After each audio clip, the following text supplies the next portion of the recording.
at the presidential office in Seoul. He said that a third party is implicated in many aspects of the incident, and there is no circumstantial evidence that the U.S. had spied on South Korea with malicious intention. Before departing from Incheon International Airport, Kim told reporters that the two nations agree on the assessment that a significant portion of the leaked documents concerning South Korea were fabricated. It's also being reported now that the presidential office believes that the issue of this U.S. alleged spying on its premises has largely been settled. It has no intention of seeking an apology or pursuing the issue further. Speaking to Yonhap News on Wednesday, an unnamed presidential official said U.S. Secretary of Defense Lloyd Austin actively sought communication with Seoul, and the allies had concurred on the fabrication of many of the purported intel documents. His office is speculated to have decided to take such a stance after other countries like Israel and France denied the claims made in the documents. A senior presidential official told Yonhap the alleged document leaks will not have any effect on Yoon's state visit or summit in the United States. We'll see if this does draw a line under the issue. Meanwhile, let's run through some other headlines now.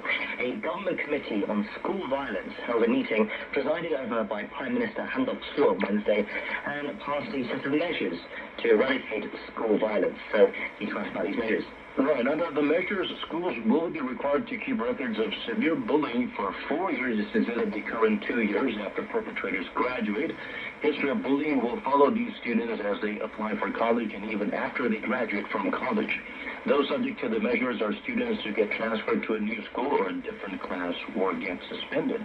School violence is classified into 9 levels depending on its seriousness. The highest level of grade 9 violence leads to expulsion from school and the record cannot be deleted. The committee also decided to require colleges to reflect bullying records in their regular admission process from the college entrance exam for the 2026 academic year.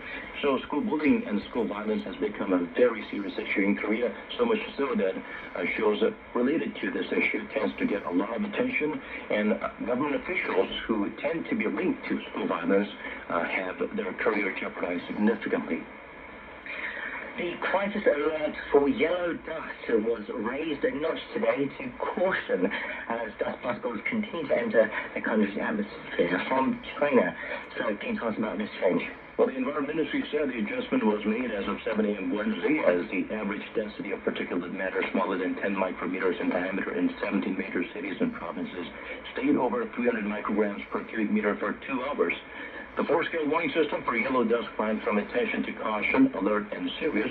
The ministry began the operation of an integrated situation room and requested relevant institutions and municipal governments respond in accordance with guidelines. The KMA forecast a yellow dust from China's Gobi Desert, Inner Mongolia Plateau, and Manchuria to blanket the nation through Thursday. Authorities advise seniors and people with underlying respiratory conditions to refrain from outdoor activities. When going outside, people are advised to mask up and wash their hands and feet after returning home. And this is where we'll see a lot more people wearing masks even after the mask mandate is lifted.